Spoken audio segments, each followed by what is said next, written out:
আসসালামু আলাইকুম প্রিয় দেশবাসী, আপনাদের সবার কাছে আমার একটা মেসেজ দিতে চাই।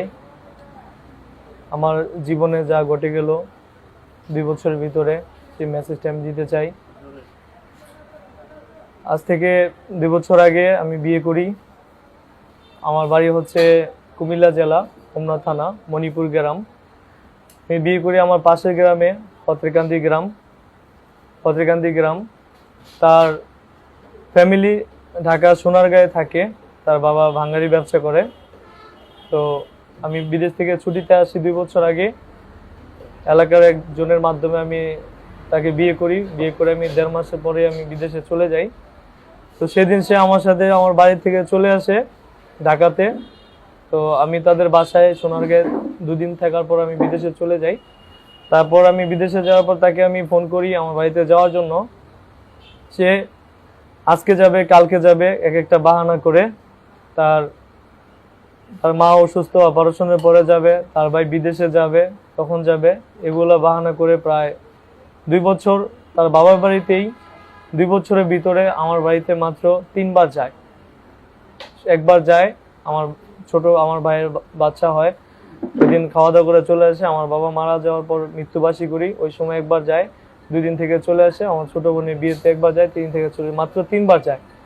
এই 2 বছরের ভিতরে তার মায়ের অপারেশনের জিম্বায় আমার থেকে 50,000 টাকা নেয়। তার বাবার কোনো ঘর নাই, পত্রকান্দিতে গ্রামে কোনো ঘর নাই, বাড়ি নাই। তো আমার বিয়ের পর একটা ঘর বাঁধে। আর ওই যে বাড়িটাতে তার বাবা ঘরটা বাঁধে, সেই বাড়িটা তার বাবার ভাগিনাদের নামে। তো ভাগিনাদের কাছ থেকে পারমিশন নিয়ে ঘরটা বাঁধে। তো ঘরটা বাঁধাতে প্রায় 5 থেকে 6 লক্ষ টাকা খরচ হয়। টাকা এরা ঋণ হয়ে যায়। আমার কাছ থেকে কান্নাকাটি করে 2 লক্ষ টাকা নিয়ে যায় তার বাবা। তার মায়ের অপারেশনের সময় আমার কাছ থেকে টাকা নিয়ে যায়। তার মায়ের অপারেশন হয়েছে, সেটা সত্যি। তো অপারেশনের সময় টাকা নিয়ে যায়। তারপর আমার ওয়াইফকে বলে আমার বাড়িতে যেতে, সে বলে যে আমার কথা মতো চলো, সব করো, আমি তোমার বাড়িতে যাব, আমি তোমার থাকবো। বলছি তোমার কি কথা, তোমার শর্তটা কি, কি চাও? বলে যে আমি চাই আমার ফ্যামিলির পাশে তুমি থাকো, তুমি একমাত্র জামাই।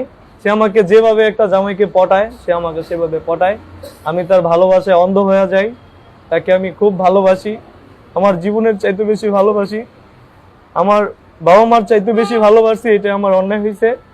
বাবা মার চাইতেও ভালো কাউরে বাঁচতে নেই, এটা আমি পৃথিবীর সবাইকে জানাতে চাই। দ্বিতীয় কথা হচ্ছে, তার ভাই সৌদি আরবে লাইন দেয়। আমিও ভিসার বিজনেস করি ওমানে। তো যার কারণে আমি টাকা পয়সা হিসাব করি নাই, যখন যা চাইছে আমি তখনই তাকে দিছি। অনেকেই জানে আমাদের কুমিল্লা জেলার আমি ভিসার বিজনেস করি। আমার আন্ডারে অনেক লোক ওমানে যায়। তো তাদের একটা প্ল্যানিং, আমার কাছে বিদেশে লাইন না দিয়ে বলে সৌদি আরবে আমরা লাইন দিচ্ছি, ওখানে আমাদেরকে হেল্প করো। তার নানা কিশোরগঞ্জে থাকে, তার নানা, তার মা, আমার শ্বশুর, আমার সমুন্দি, আমার ওয়াইফ, সবাই একদিন কিশোরগঞ্জে সোনারগাঁয়ে মিটিং করে আমাকে ফোন করে বুঝায়, তুমি একমাত্র জামাই, তুমি ছাড়া আর কে আছে, তুমি যদি পাশে না দাঁড়াও কে দাঁড়াবে। এই কথা বলে আমার কাছ থেকে 2 লক্ষ টাকা আবার নিয়ে যায়। ইন টোটাল 6 লক্ষ টাকার মতো আমি তাদেরকে শুধু ধারে দিই। সে টাকা আমাকে দেয় না। সে টাকা যখন আমি চাইতে লাগি যে আমি বিদেশ থাকবো না, আমি দেশে বিজনেস করব, আর আমি দেশে বিজনেস করব, বিদেশ থেকে চলে আসতে কেন চাইতেছি, এটার কারণ হচ্ছে আমার ওয়াইফ রাত 2টা পর্যন্ত অনলাইনে থাকে, ইমুতে থাকে। আমি ফোন দিলে বিজি পাই। তখন আমি তাকে জিজ্ঞেস করলে সে বলে ফুফাতো ভাই, খালাতো বোনের জামাই, মামাতো ভাই, এই সেই ফোন করে। আমি বলছি যে এই মানুষগুলোকে তুমি বলো যে আমার স্বামী আছে, আপনারা এত রাত্রে ফোন করলে সে আমার সাথে রাগারাগি করবে, তার মনে কষ্ট হবে। সে বলে যে আমি পারবো না, পৃথিবীর সবাই কিনে আমি থাকতে চাই, তোমার ভালো লাগলে থাকো, নয়তো যাও। তখন আমি তাকে প্রশ্ন করি যে আমার টাকা পয়সা নিয়ে যাওয়ার পর কেন তুমি এই কথা বলো? পৃথিবীতে স্বামীর চাইতে আপন কেউ হতে পারে না। আমি তাকে বলে যে হ্যাঁ, তুমি আপনজন, আত্মীয় স্বজন সবার সাথে কথা বলো, কিন্তু ফার্স্টে আমি তোমার স্বামী, আমি প্রথমে। আমাকে একটু সময় দেওয়ার পর বাকি সময়গুলো তুমি তাদেরকে দিয়ে দাও। আমি এইভাবেও তাকে বলছি কান্না করে যে সপ্তাহে একবার ফোন দেব, তারপরে তুমি আমার সাথে ভালো করে কথা বললো। আমি যদি তাকে ফোন করি, সে আমাকে বলে ঘুমাবো, খাবার খাবো, টয়লেটে যাবো, এটা করবো। তো ফোনটা রাখার পর আমি 2 মিনিট পরে আবার 10 করে ফোন দিয়ে দেখি বিজি। তখন আবার জিজ্ঞেস করে বলছে বিজি হয়েছে, তাতে কি হয়েছে, তাতে তোমার কি? সন্দেহ করো, ধারণা হলে চলে যাও। তার মায়ের কাছে যখন কমপ্লেন করি, বিচার দেই, তার বাবাকে কমপ্লেন করলে বলে যে আমি জানি না, তার মাকে বললে যে হাজার লোকের সাথে কথা বলে, তোর ভালো লাগলে থাক, না পারলে তুই, না লাগলে তুই চলে যা।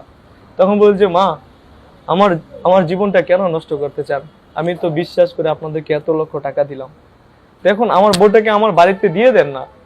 তার মা বলে যে স্বামী ছাড়া বউ দিয়ে কি করবি, তোর বাড়িতে স্বামী ছাড়া বউ দিয়ে কি করবি। এই হচ্ছে আমার ওয়াইফ, তাকে ভালো করে চিনে রাখেন। বিভিন্ন ছেলেদেরকে মেসেঞ্জারের নাম চেঞ্জ করে, ইমুতে নাম চেঞ্জ করে ছেলেদেরকে পাগল করে অর্থের জন্য। পৃথিবীর সবার কাছে আমার একটাই দাবি, যে একটাই কথা প্রশ্ন, যে স্বামী যদি বিদেশ থাকে, ঢাকা শহরে চাকরি করতে যায়, তাই বলে কি নিজের ওয়াইফ কি তার বাবা মায়ের সাথে থাকবে না? শুধু কি নিজে বাড়িতে থাকলে ওয়াইফকে দরকার, আমি দূরে থাকলে কি আমার বাড়িতে আমার ওয়াইফকে দরকার নাই?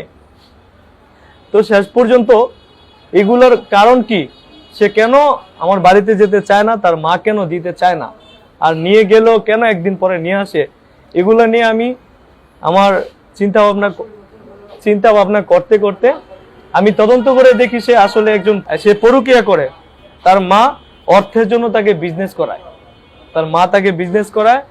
আমি তার সাথে রং নাম্বারে অনেক আমার ফ্রেন্ডদেরকে দিয়ে কথা বলাইছি, সে তাদের সাথে পরকীয়ার সম্পর্ক, একটা মেয়ে যেভাবে একটা ছেলেকে পটায়, সেভাবে ছেলেদেরকে পটায় বিকাশে টাকা আনে। এবং কি আমার বন্ধুদের কথা আমার কাছে, আমি যখন সবকিছু দেখেছি, তখন আমি নিজে যাচাই করার জন্য আমি বিভিন্ন পরিচয় দিয়ে, বিভিন্ন নাম দিয়ে, ইমো চালু করে, মেসেঞ্জার চালু করে, ফেসবুক চালু করে তার সাথে আমি অবৈধ সম্পর্ক করি, অন্যজনের ছবি দিয়ে। সে জানে না যে আমি যে তার স্বামী। এই সমস্ত প্রমাণ আমার 2টা ফোনে আছে। যখন প্রমাণের দরকার পড়বে, আমি সব প্রমাণ শো করব।